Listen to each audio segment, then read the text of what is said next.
اعوذ باللہ من الشیطان الرجیم بسم اللہ الرحمن الرحیم۔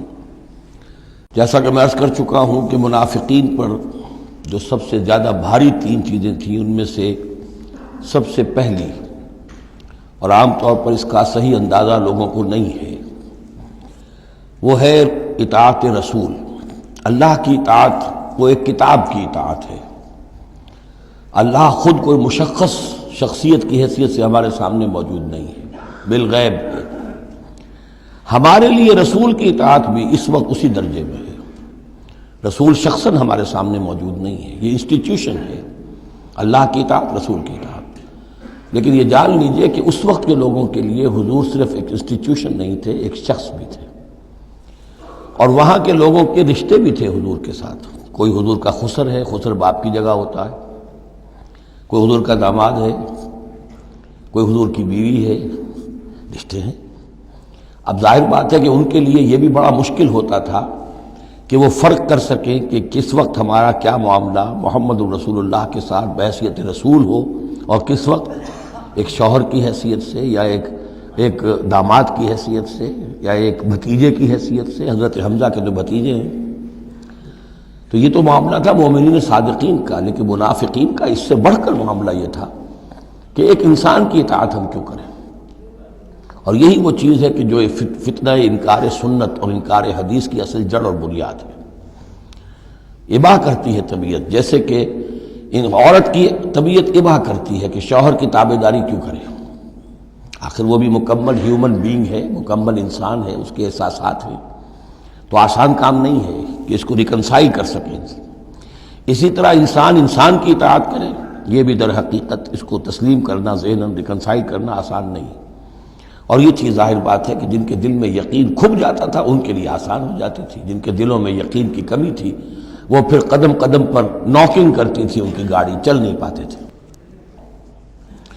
اب فرمایا وَلَوْ أَنَّا كَتَبْنَا عَلَيْهِمْ، اگر ہم نے ان پر یہ فرض کر دیا ہوتا ان اقتلوا انفسکم، کہ قتل کرو اپنے آپ کو، او اخرجوا من دیارکم، یا نکلو اپنے گھروں سے، ما فعلوه الا قلیل منہم، نہ کرتے یہ کام ان میں سے مگر سوائے چند کے۔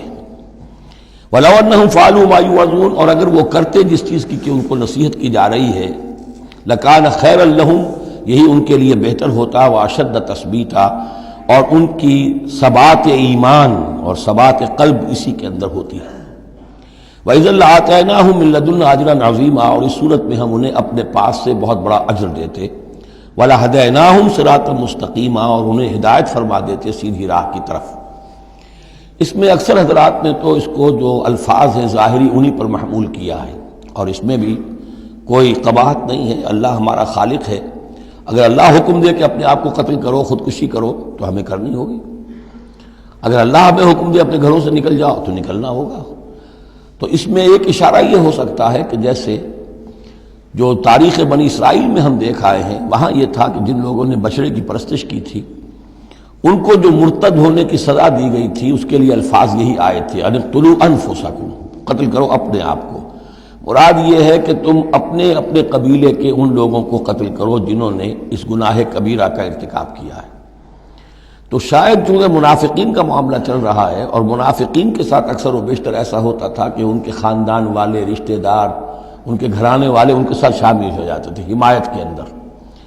تو یہاں بتایا جا رہا ہے کہ بجائے اس کے کہ ان کی حمایت کرو، ہونا تو چاہیے اس کی بالکل برعکس، اور وہ یہ کہ تم اپنے اندر سے خود دیکھو کون ہیں کہ جو منافق ہیں، کہ جو اصل میں آستین کے سانپ ہیں۔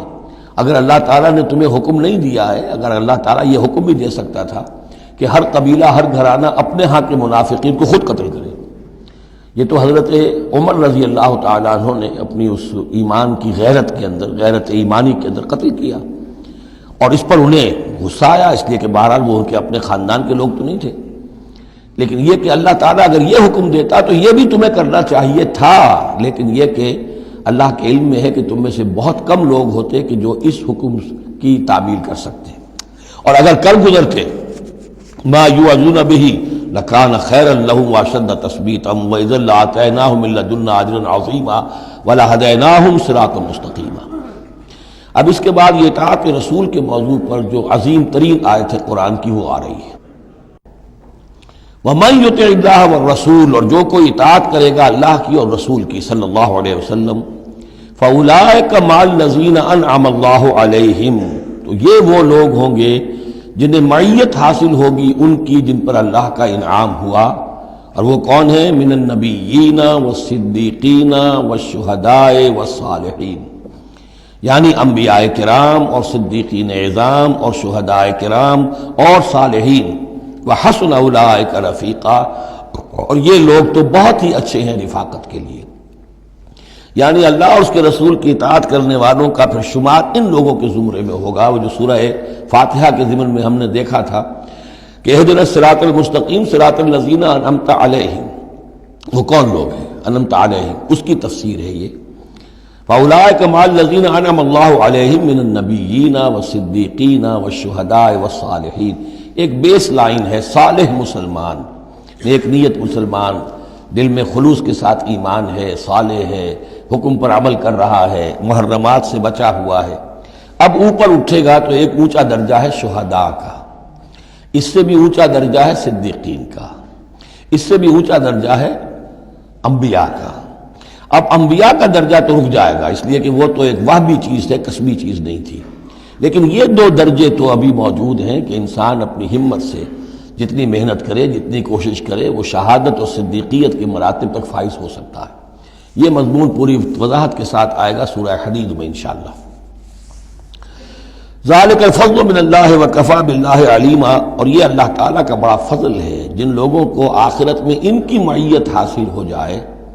وتوفنا مع الابرار، اے اللہ ہمیں موت دیجو اپنے ابرار بندوں کے ساتھ۔ تو واقعہ یہ ہے ذالک الفضل من اللہ وکفی باللہ علیما، یہ تو اللہ کا بہت بڑا فضل ہے، اور اللہ کافی ہے ہر شے کے جاننے کے لیے، یعنی کون کس استعداد کا حامل ہے، کون کس قدر و منزلت کا حامل ہے، اللہ خوب جانتا ہے۔ صدق اللہ العظیم۔